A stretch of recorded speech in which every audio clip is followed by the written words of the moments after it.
اللہ رب العزت نے خیر اور شر دونوں کا الہام اپنے بندوں کو کیا ہے۔ فَأَلْهَمَهَا فُجُورَهَا وَتَقْوَاهَا، فجور کا بھی تقوی کا بھی پتہ بندوں کو دیا ہے، اس لیے کہ یہ میرے بندے تقوی کی راہ اختیار کریں اور گندی راہ سے، فجور کی راہ سے اجتناب کریں۔ اس خیر اور شر کو جس طرح انسانوں کے لیے ایک معیار بھی بنا دیا ہے، فطرتاً اللہ رب العزت نے انسان کو نیکی کی طرف مائل ہونا بھی بنا دیا ہے۔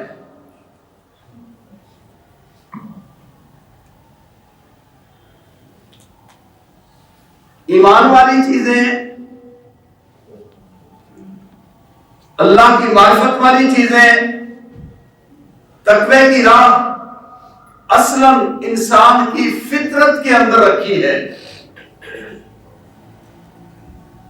اور یہ فطرت اگر اس کے اندر بگاڑ نہ پیدا ہو، خرابی نہ آئے، تو انسان نیکی کی راہ پر، اسلام کی راہ پر، دینداری کی راہ پر، اسی پر یہ گامزن رہتا ہے۔ لیکن انسان کو دنیا میں آنے کے بعد بسا اوقات سوسائٹی، ماحول، والدین، عزیز و اقارب اور دیگر ارد گرد کی چیزیں اپنی لپیٹ میں ایسا لیتی ہیں کہ اس کا وہ معیار طمس ہو جاتا ہے، مٹ جاتا ہے، تو پھر ہم کو باطل کی پہچان اس کے لیے مشکل بھی ہو جاتی ہے، اور بسا اوقات ایسا ہوتا ہے کہ اس کا رجحان نیکی کی بجائے برائی کی طرف بڑھ جاتا ہے۔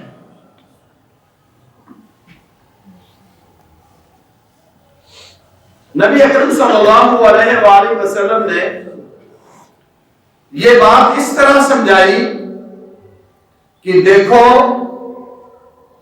جانور کا بچہ پیدا ہوتا ہے تو وہ جانور، اس کا بچہ فطرت کے مطابق ہوتا ہے، کان سلامت، باقی اعضاء ٹھیک۔ پھر یہ کیا کرتے ہیں، کسی کا کان چیر دیا، کسی کے اوپر کوئی داغ لگا دیا، اور ان کو بتوں کے نام پر وقف کر دیا کہ اس نشان والا اس بت کے لیے ہے، اس نشان والا اس بت کے لیے ہے۔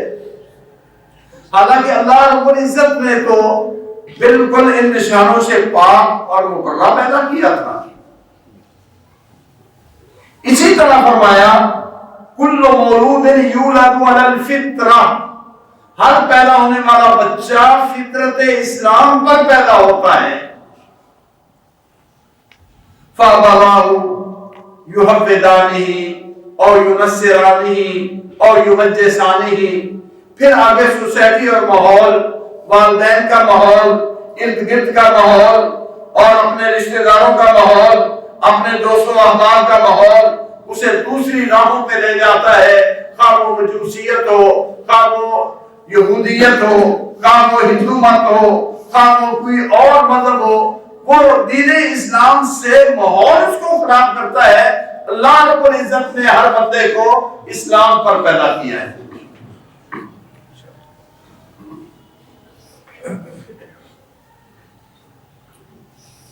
اس فطرت دین پر پیدا ہونا یہ ایک اللہ کی نعمتوں میں سے عظیم نعمت ہے، اور خوش قسمت وہ لوگ، خوش قسمت وہ انسان جو اپنی اس فطرت پر قائم رہتے ہیں۔ ان میں ایک نمایاں پہلو، ایک نمایاں وصف وہ اللہ نے انسان کے اندر حیا داری رکھی ہے. فطرت کے اندر حیا ہے. انسان کوئی بھی ایسا کام نہیں کرنا چاہتا جس سے دوسرے اس کو تانے دیں. اس لیے آپ ذرا اندازہ لگائیں کہ بچے جب نشو و نما پاتے ہیں تو ان کے سامنے ان کے والدین بڑے ہوتے ہیں،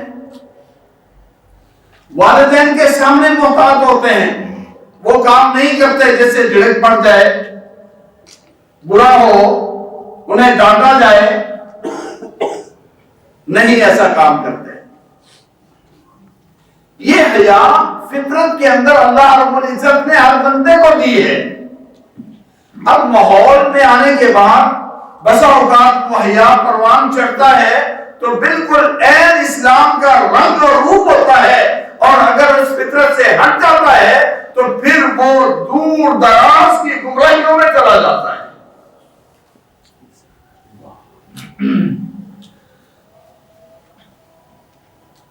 آپ صلی اللہ علیہ وسلم نے فرمایا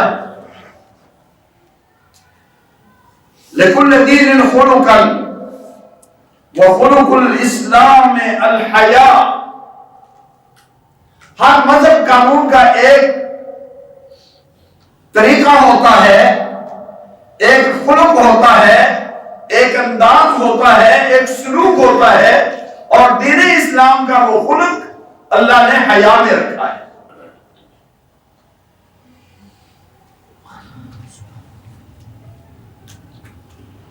یہ حیا داری کی صفت ایسی ہے جو انسان کو گندگی سے بچاتی ہے. ہر وہ کبھی کام، ہر وہ گندا کام، ہر وہ برا کام جس کو عقل والے، صحیح دانش والے اچھا نہ سمجھتے ہوں، حیادار آدمی ان چیزوں سے بچتا ہے، ان سے گریز کرتا ہے. اپنی عزت کو محفوظ رکھنے کے لیے وہ ان سے دور رہتا ہے، اور اسلام اس کو چار لگا کے، اسلام کی تعلیمات اس کو اس حیاداری میں اور اعلیٰ مقام پہ لے جا کے اس کو ایک متقی شخص بنا دیتی ہے. اور اگر حیا سے دور ہو تو آہستہ آہستہ وہ دین سے بھی دور ہوتا ہے، دین سے بھی دور ہوتا ہے. آپ نے فرمایا الحیاء والایمان قرنا فاذا رفع الاحد رفع الاخر. ایمان اور حیا دونوں آپس میں ساتھی ہیں. اگر ان میں سے ایک چیز چلی جائے تو دوسری چیز بھی اٹھ جاتی ہے. حیا ہے تو ایمان ہے، ایمان ہے تو حیا ہے، یہ آپس میں لازم ملزوم ہے. اور جب حیا ختم ہوتا ہے تو پھر ایمان بھی چلا جاتا ہے. ایمان نہ نصیب ہو تو کما حقوق ہو، حیا بھی نہیں ہوتا.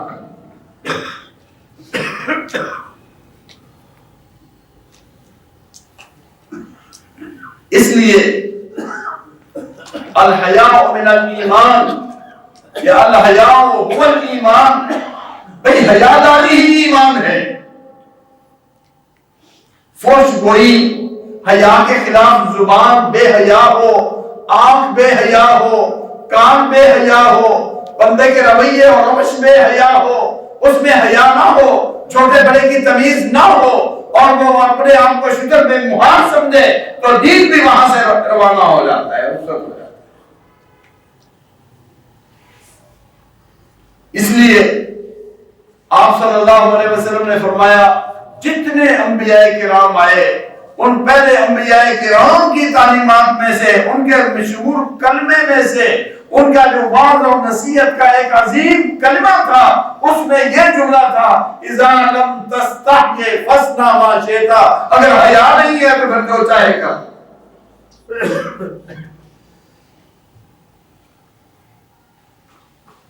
اگر حیا نہیں تو پھر کوئی رکاوٹ نہیں. یہ اولاد والدین کا حیا کرے. ایمان والے اپنے سے بڑے کا حیا کرتے ہیں.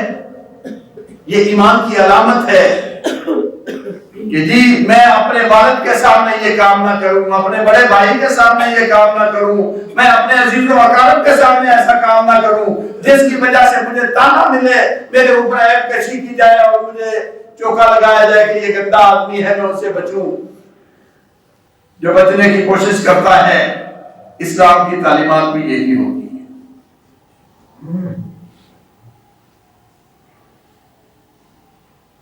آپ جانتے ہیں قرآن مجید نے قصہ بیان کیا ہے حضرت یوسف علیہ السلام کا. انتہائی بچپنے کی عالم میں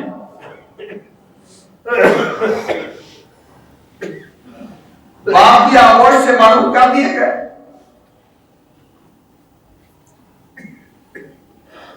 اور غلاموں کی پرورش جیسی ہوتی ہے، جو اخلاق ہوتے ہیں وہ کسی نے کم ڈکے چھپے نہیں.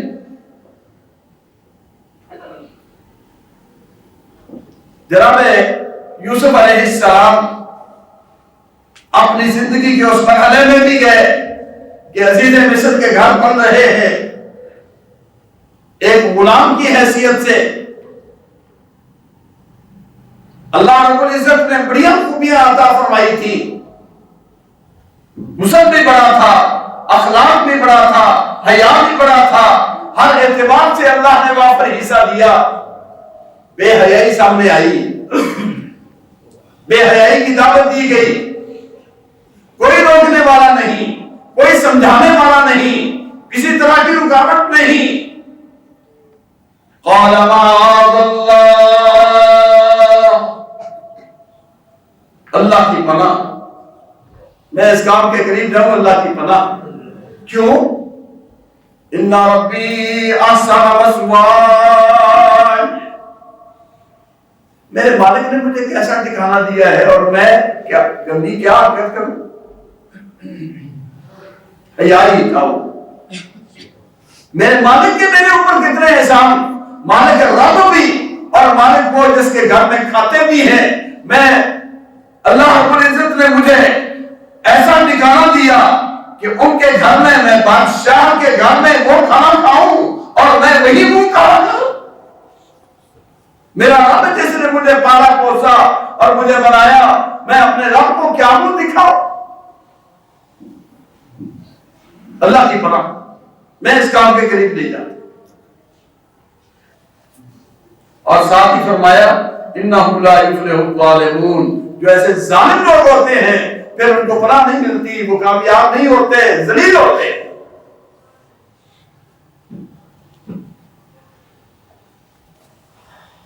اور قرآن مجید نے ایک اور پیغمبر کا قصہ بیان کیا ہے.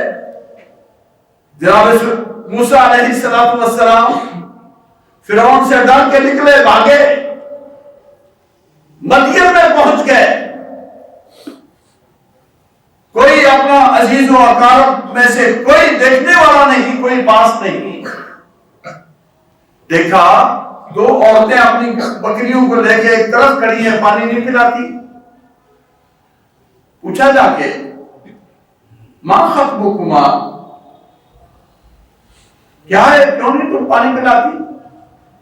انہوں نے اشارہ کر دیا کہ ہمارا باپ بوڑھا ہے اور ہم غیر مردوں کی موجودگی میں وہاں پانی نہیں پلاتی، تا وقت ہے کہ وہ پانی پلا کے چلے نہ جائیں اور جو ان کا بچا کچا پانی ہوگا میری بکریاں پی لیں گی. پانی پلا دیا.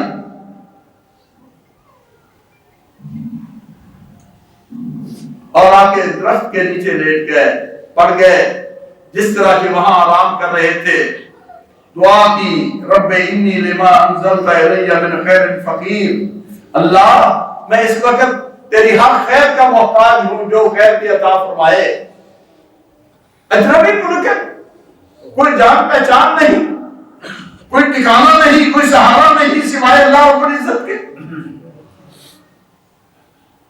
اللہ رب العزت نے وہی حیا والی جو خصلت تھی اس کا نتیجہ یہ دیا، جب جا کے بیٹیوں نے بتایا تو باپ نے کہا کہ جاؤ اس کو بلا کے گھر لاؤ۔ تو قرآن مجید نے اس اگلے گھر کی بھی تعریف اس طرح کی کہ جب باپ نے بھیجا وَجَاءَتْ إِحْدَاهُمَا تَمْشِي عَلَى اسْتِحْيَاءٍ قَالَ إِنَّ أَبِي يَدْعُوكَ لِيَجْزِيَكَ أَجْرَ مَا سَقَيْتَ لَنَا۔ کہنے لگے حیا کی چال چلتی ہوئی آئی، حیا والی چال۔ اللہ اکبر، انداز کو بھی قرآن پاک نے اس عورت کے انداز کو بھی بیان کیا کہ اس کی چال میں، اس کی آواز میں، اس کی بول میں اللہ نے ایسا حیا رکھا کہ حیا کی چال چلتی آئی اور کہنے لگی ابا جی بلا رہے ہیں گھر آئے۔ کوئی اور کلمہ نہیں کہا۔ قرآن مجید نے تعریف کرتے ہوئے اس عورت کے چلنے کا نقشہ قرآن پاک میں بیان کیا۔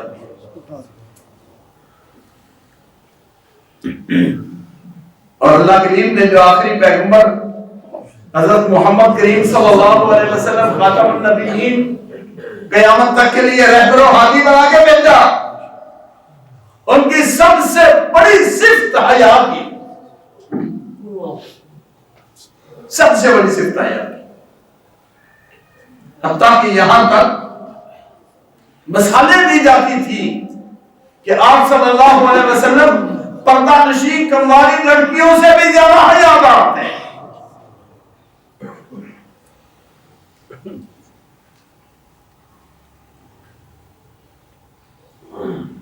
بیت اللہ شریف کی جب تعمیر ہونی شروع ہوئی، آپ صلی اللہ علیہ وسلم ابھی تک نبوت کا پیغام آپ تک نہیں پہنچا،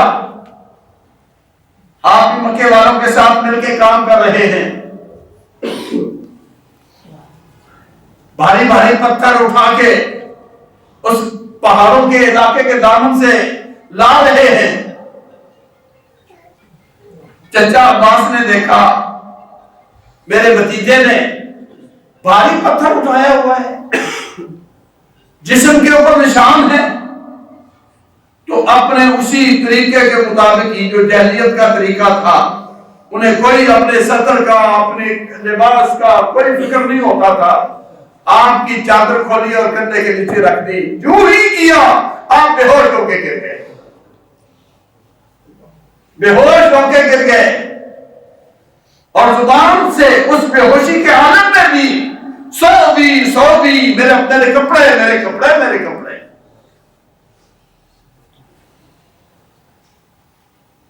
حالانکہ چچے نے ایسا کیا تھا، برداشت نہیں ہو پایا، بے ہوش ہو گئے۔ میرے بھائیوں، یہ حیا جس قدر ہمارے اندر مستحکم ہوگا، اسی قدر ایمان کی خبر سمجھو کہ ایمان مضبوط ہے، اور ایمان کی دولت سے وہ مالا مال ہے۔ جس قدر حیا سے خالی، اسی قدر ایمان سے دور۔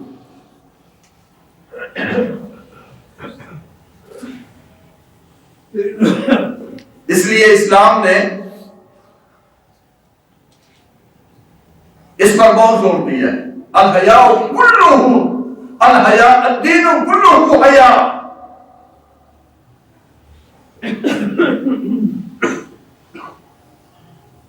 اور سب سے پہلا حیا مسلمان کا اپنے رب سے، جس نے پیدا کیا، کوئی دیکھے نہ دیکھے۔ آپ صلی اللہ علیہ وسلم نے فرمایا، لوگوں اللہ سے حیا کرو جس طرح حیا کرنے کا حق ہے، استحیوا من اللہ حق الحیا، اللہ سے حیا کرو جس طرح حیاداری کا اللہ سے حق ہے۔ انسان دیکھے کہ مجھے جو اللہ رب العزت نے یہ ساری چیزیں دی ہیں، کل میں نے اسی کے سامنے جانا ہے، اسی رب کے سامنے جانا ہے، اور اس رب تعالی نے ایک ایک چیز کے بارے میں پوچھ لینا ہے۔ ان السمع والبصر والفؤاد کل اولئک کان عنہ مسئولا. کان، آنکھ، دل، ان سبھی کے بارے میں اللہ کی عدالت میں سوال ہونا ہے. کانوں سے کیا سنتے تھے، آنکھوں سے کیا دیکھتے تھے، دل میں کیا خیالات تھے اور کیا سوچتے تھے، ان کے بارے میں سوچیں. ذرا یہ بتاؤ، پوچھنے والا اللہ ہو اور اللہ رب العزت کے سامنے بندہ کھڑا ہو اور یہ کان بھی بندے کے ساتھ ہوں، آنکھیں بھی بندے کے ساتھ ہوں، دل بھی بندے کے اندر ہو، یہ ساری چیزیں بندے کے ساتھ ہیں، اور پھر اس کام کے بارے میں رب تعالیٰ پوچھے کہ بتاؤ اس کام سے کیا کہتے تھے، کیا سنتے تھے، زبان سے کیا بولتے تھے، آنکھوں سے کیا دیکھتے تھے.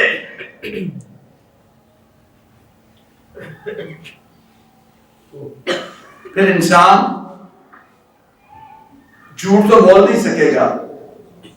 کچھ بہت ہی شاطر ایسے ہوں گے جو اللہ کے سامنے بھی جھوٹ بولنے کی کوشش کریں گے تو ان کو وہی چت کر دیا جائے گا، مہر لگا دی جائے گی زبان پر، اور آنکھیں اور کان خود بول کے بتا دیں گے.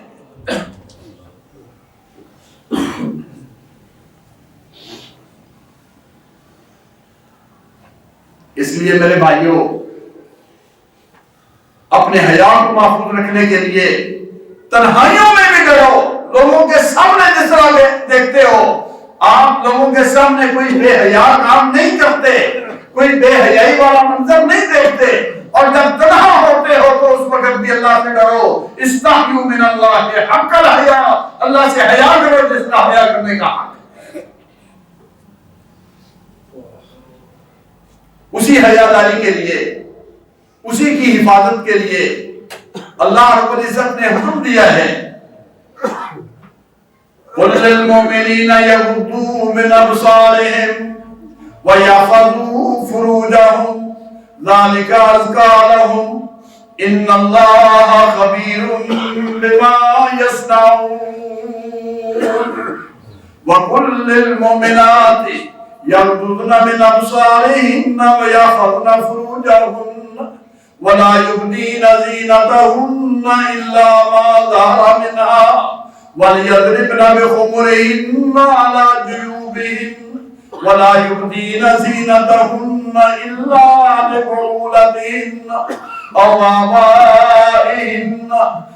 آبَاءِ بُعُولَتِهِنَّ أَوْ أَبْنَائِهِنَّ أَوْ أَبْنَاءِ بُعُولَتِهِنَّ أَوْ إِخْوَانِهِنَّ أَوْ بَنِي إِخْوَانِهِنَّ أَوْ بَنِي أَخَوَاتِهِنَّ أَوْ نِسَائِهِنَّ أَوْ مَا مَلَكَتْ أَيْمَانُهُنَّ أَوِ التَّابِعِينَ غَيْرِ أُولِي الْإِرْبَةِ مِنَ الرِّجَالِ أَوِ الطِّفْلِ الَّذِينَ لَمْ يَظْهَرُوا عَلَى عَوْرَاتِ النِّسَاءِ وَلَا يَضْرِبْنَ بِأَرْجُلِهِنَّ لِيُعْلَمَ مَا يُخْفِينَ مِنْ زِينَتِهِنَّ وَتُوبُوا إِلَى اللَّهِ جَمِيعًا أَيُّهَا الْمُؤْمِنُونَ لَعَلَّكُمْ تُفْلِحُونَ. محمد کریم صلی اللہ علیہ وسلم کہہ دو، آرڈر دے دو، وَقُلْ لِلْمُؤْمِنِينَ يَغُضُّوا مِنْ أَبْصَارِهِمْ. چلنا ہے، اپنی نگاہ کی حفاظت کر کے چلنا ہے، اپنی نظریں جھکا کے چلنا ہے، اپنی آنکھیں نیچی رکھو، جن کو دیکھنا جائز نہیں ان آنکھوں سے وہ نہ دیکھو، اور اپنی عزت ناموس کی حفاظت کرو، بے حیائی کے قریب نہ جاؤ. یہ اللہ کے ہاں تمہارے لیے پاکیزگی ہے. اور اللہ رب العزت تم جو کرتے ہو جانتا ہے، تمہاری آنکھوں کے اشارے بھی جانتا ہے، تمہارے دل کے وساوس بھی جانتا ہے، جو تم کرتے ہو رب تعالیٰ جانتا ہے، خبردار ہے اسے. خبیر بما یصنعون، پورا خبردار ہے. جو حکم ایمان والے مردوں کے لیے فرمایا محمد کریم صلی اللہ علیہ وسلم وَكُلِّ الْمُؤْمِنَاتِ يَغْضُضْنَ مِنْ أَبْصَارِهِنَّ وَيَحْفَظْنَ فُرُوجَهُنَّ، ایمان والی عورتوں کو بھی کہہ دو تم بھی چلو تو حیا کی چال چلو، اپنی نظریں جھکا کے چلو، اپنی نظریں جھکا کے چلو، اپنی عزت کی حفاظت کرو، وَلَا يُبْدِينَ زِينَتَهُنَّ، اور اپنی زینت، اپنی خوبصورتی، اپنی زیب و آرائش دوسروں کے سامنے ظاہر نہ کرو۔ ہاں وہ افراد جو آپ کے محرم رشتہ دار ہے، وہ افراد جو محرم رشتہ دار جن کے ساتھ نکاح نہیں ہو سکتا، باپ ہے،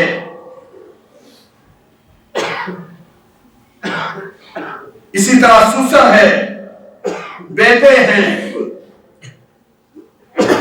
اپنے باپ کی اولاد ہے، بھائی ہیں، بھانجے ہیں، بھتیجے ہیں، ہاں یہ محرم رشتہ دار ہیں جن سے نکاح جائز نہیں۔ یہ عورت کا چہرہ دیکھ لے کوئی حرج نہیں، ان کے سامنے آ جاؤ کوئی حرج نہیں، وگرنہ کسی اور کے سامنے آنا بھی جائز نہیں۔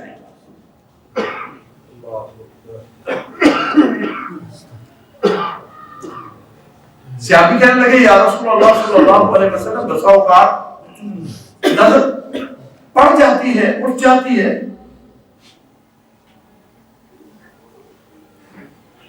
فرمایا جب اٹھ کی غلطی سے پتا چل گیا کہ میں حرام کی طرف دیکھ رہا ہوں فوری نیچے کرو، نظر ہٹاؤ۔ اگر اچانک اٹھ گئی تمہارا ارادہ نہیں تھا، رب معاف فرما دے گا، جان بوجھ کے اٹھاؤ گے تمہارے نامہ اعمال میں لکھ دی جائے۔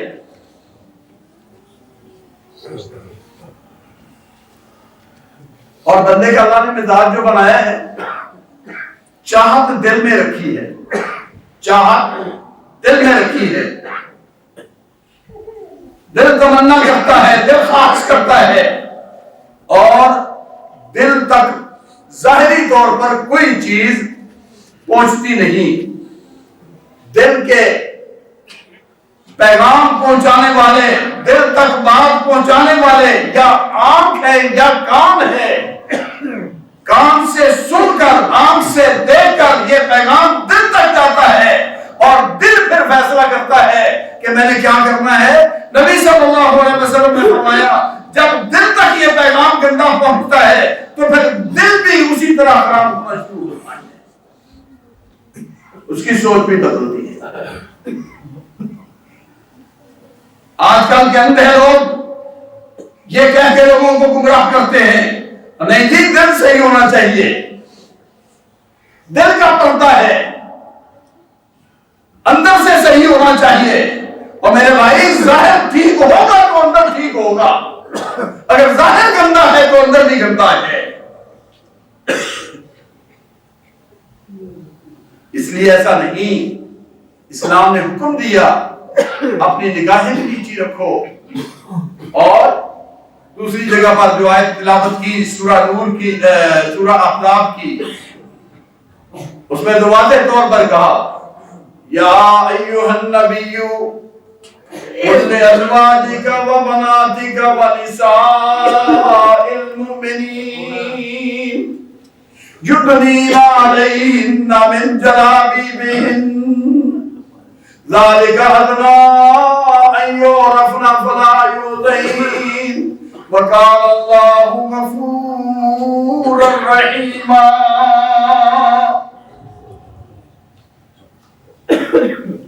اے میرے پیغمبر صلی اللہ علیہ وسلم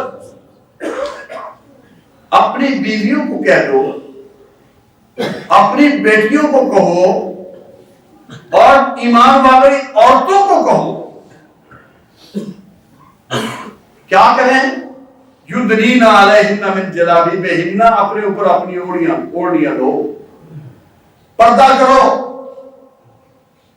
بھی دیکھو اسلام کے احکام کتنے ہیں، نماز ہے، روزہ ہے، حج ہے، زکات ہے، وضو ہے، کتنے احکام ہیں، قرآن مجید نے اس طرح نامینیٹ کر کے الگ الگ نام لے کے نہیں ذکر کیا. نماز پڑھو، جو مسلمان ہے پڑھے گا، عورت ہو تب بھی، مرد ہو تب بھی، اس کے لیے یہی حکم کافی ہے. زکات تو الگ الگ نام کرنے کی، مخاطب کرنے کی ضرورت نہیں محسوس کی. اور جہاں یہاں بات آئی تو یہاں کس طرح انداز ہو رہا ہے. اے پیغمبر صلی اللہ علیہ وسلم، کل ازواجی کا و بناتی کا و نساء المومنین، اے پیغمبر اپنی بیویوں کو بھی، اپنی بیٹیوں کو بھی، اور ایمان والی نساء عورتیں ان کو بھی یہ کہو یدنین علیہن من جلابیبہن، پردہ کرو، پردے کا اہتمام. اتنی تاکیدی چیز.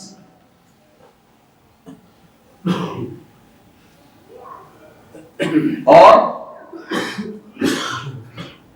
نگاہیں جھکانی، پردے کا اہتمام، عزت کا اہتمام، اسلام نے یہاں تک بلا وجہ فضول گلی میں کھڑے بھی نہ ہوں، رستے میں کھڑے ہونا منع ہے. یہاں سے گزر رہا ہے، عورتیں بھی گزریں گی، بچے بھی گزریں گے، بڑے بھی گزریں گے، کیوں کھڑے ہو وہاں؟ صحابہ نے کہا یا رسول اللہ صلی اللہ علیہ وسلم، ضرورت ہوتی ہے ملنے کی، بیٹھنے کی، بات کرنے کی. مالنا بد منہ، اس رستوں میں، چوراہوں میں بیٹھنا، کھڑے ہونا، جانا، یہ تو ہماری مجبوری ہے. آپ صلی اللہ علیہ وسلم نے فرمایا پھر سن لو، اگر تم رستوں میں بیٹھتے ہو تو رستوں کا حق ادا کرو. یا رسول اللہ صلی اللہ علیہ وسلم، رستوں کا حق کیا ہے؟ ما حق الطریق؟ فرمایا غض البصر، پہلا کام باہر چلتے ہوئے دائیں بائیں جھانکنا نہیں، نظریں نیچی رکھنی. ضرورت ہے چلے جاؤ. انسانی زندگی میں ایک جگہ پر بیٹھنا رکنا سارے کام نہیں ہوتے. فرمایا پہلا کام یہ ہے، رستے کا حق یہ ہے غض البصر، نظر کی حفاظت. اپنی نگاہیں نیچی رکھو. کف الاذى، کسی کو اذیت نہ دو، کسی گزرنے والے کو دکھ نہ دو. رد السلام، کوئی سلام کہے، سلام کا جواب دو. تشمیت العاطس، کسی نے کہہ دیا، چھینک آئی، الحمدللہ، جواب دو، یرحمک اللہ، دعا دو. الامر بالمعروف والنہی عن المنکر، جہاں کوئی کوتاہی دیکھو ٹوکو، اور جہاں کوئی غفلت دیکھو نیکی کا حکم دو. یہ رستے کا حق ہے. اگر یہ رستے میں چلتے، بیٹھتے، رکتے، کھڑے ہونا تمہاری مجبوری ہے تو پھر یہ رستوں کا حق بھی ادا کرو. آج ہماری حالت کیا ہے؟ اللہ تعالیٰ معاف فرمائے. جان بوجھ کر اس طریقے پہ چلنا اور اس طریقے پہ کھڑے ہونا کہ گزرنے والوں کے لیے اذیت ہو، اور پھر ہر گزرنے والے مرد پر، ہر گزرنے والی عورت پر تان و تشنیع اور ان کی طرف دیکھنا جھانکنا.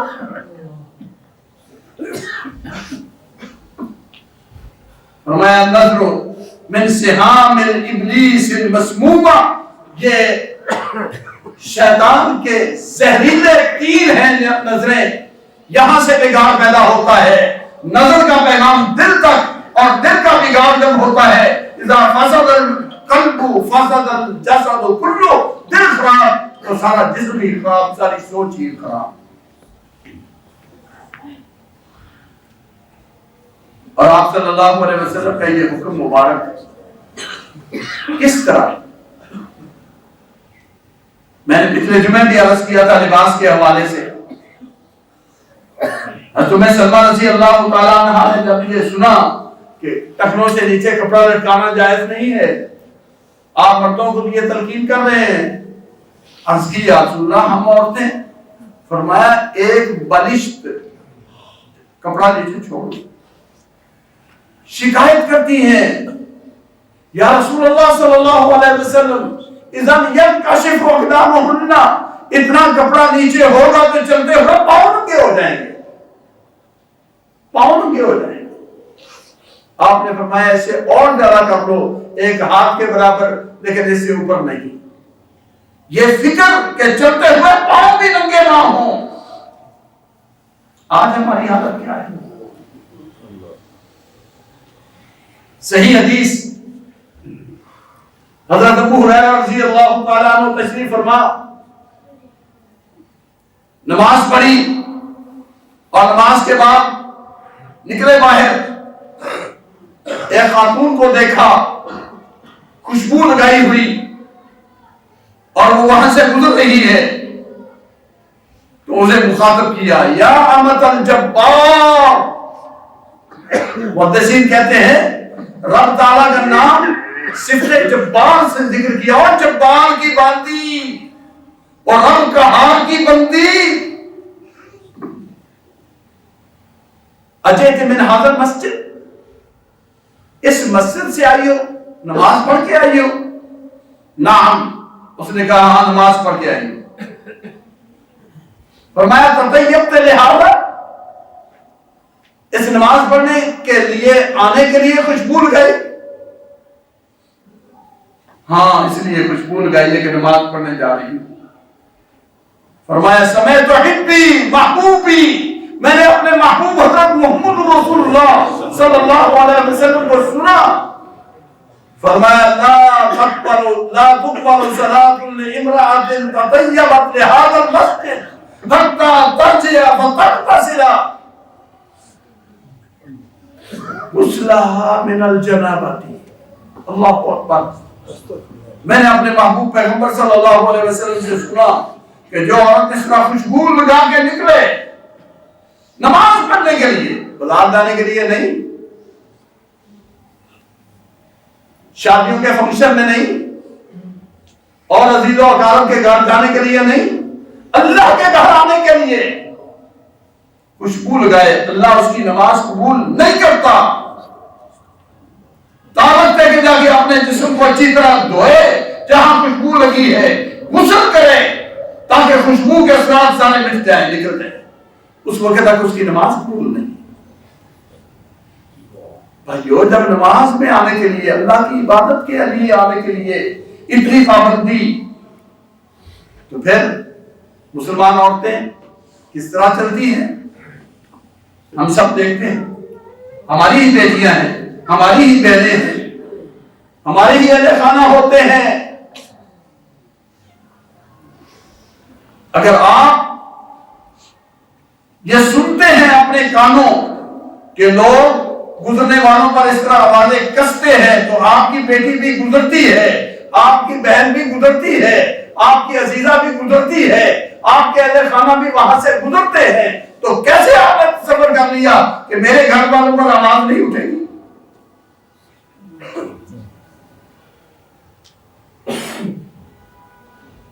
سیدہ عائشہ رضی اللہ تعالیٰ عنہ فرماتی ہیں، نعمت نساء الانصار، انصار کی عورتوں کا کیا ہی کہنا، اس قدر اللہ کے دین کی پابندی کرنے والی تھی۔ قرآن مجید میں یہ آیت نازل ہوئی، وہاں بیٹھیوں نے اپنی بڑی چادروں کو پھاڑ کے اپنے سر کے اوپر اس طرح لے لیا، ڈھانپ لیا، جب دیکھنے والا کوئی دیکھتا انصار کی عورتوں کو تو ایسے لگتا جیسے کالے کپڑے سر پہ بیٹھے ہوئے، کہ عورت کے خد و خال نظر نہیں آتے، اور ہر کوئی سیدہ فاطمہ الزہرا رضی اللہ تعالیٰ عنہ کا نام تو لیتا ہے، اور سچی بات ہے اہل بیت کی محبت کے بغیر کسی کا ایمان بھی نہیں۔ بیمار ہو گئی، بیماری بھی آخری ہے۔ حضرت اسماء بنت امیس رضی اللہ تعالیٰ عنہا ابو بکر صدیق رضی اللہ تعالیٰ عنہ کی بیوی خبر گیری کے لیے ان کے گھر جاتی ہے۔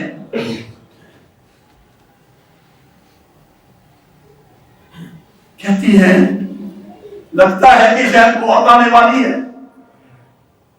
اور تو کوئی نہیں، مرنے کی تو کوئی پرواہ نہیں، اس بات سے فکر مند ہوں میری چارپائی اٹھا کے لے کے چلیں گے کفن کے اندر لپٹی ہوئی لاش، کفن کے اندر لپٹی ہوئی لاش، وہ دیکھیں گے جس سے میرا قد کاٹ پتہ چلے گا، میرے جسم کا موٹا اور پتلا ہونا، اس سے مجھے فکر ہے میرا بنے گا کیا موت کے بعد، مجھے کس طرح لے کے قبرستان تک جایا جائے گا۔ حضرت اسماء بنت امیس فرماتی ہیں میں حبشے کی طرف جب ہجرت کر کے گئی تھی تو میں نے حبشے میں دیکھا تھا کہ وہاں جب عورتوں کی لاش ہوتی تھی تو اس کے اوپر کھجور کی ٹہنی لگا کے اوپر سے پٹا کر دیا جاتا تھا، ڈولی نما بنا دی جاتی تھی۔ فرمانے لگی مجھے کر کے دکھاؤ، مجھے اس طرح وہ بنا کے شکل دکھاؤ، کھجور کی ٹہنی لے کے چارپائی کے اوپر اس طرح گلائی کی شکل میں لگا کے دکھائی۔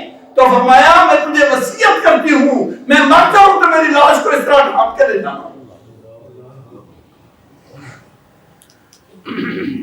آج کیا حال ہے؟ کن کے ہم وارث تھے؟ کون ہمارے بڑے تھے؟ کون ہمارے اہلیت ہیں؟ اور نام تو لیتے ہیں، لینا بھی چاہیے، لیکن کردار سے آنکھیں کیوں بدل کی ہے؟ اپنی آنکھیں ادھر سے کیوں بند کی ہوئی ہے؟ اس لیے میرے بھائیوں حیاداری کی طرف پلٹو اور حیاداری کو اپناؤ۔ میری مائیں اور بہنیں بھی اس بات کی طرف توجہ دیں، یہ دین ہے، یہ ایمان ہے۔ اگر حیاداری قائم ہے، باپردہ ہو اور اللہ اور اس کے رسول کی فرما برداری میں ہے، چہرہ ڈھکا ہوا ہے، ہاتھ اور جسم چھپا ہوا ہے، زیب و آرائش چھپی ہوئی ہے، ہاں اللہ رب العزت ایمان کی دولت سے بھی دن مٹور کر دے گا۔ ایمان والے مردوں کے لیے بھی، ایمان والی عورتوں کے لیے۔ اللہ رب العزت ہمیں اپنے فرائض ادا کرنے کی توفیق عطا فرمائے، اللہ ہمیں غیرت نصیب فرمائے، جو غیرت ہمیں ایمان کی دولت تک پہنچائے، اور ایمان کی بدولت اللہ رب العزت ہمیں اپنی بخشش اور اپنی رحمت عطا فرما دے۔ ہماری کامیابی اسی میں ہے، لعلکم تفلحون، تاکہ تم فلاح پاؤ۔ اگر فلاح چاہتے ہو تو آؤ اللہ اور اس کے رسول کے احکام کو اپناؤ۔ وآخر دعوانا الحمدللہ۔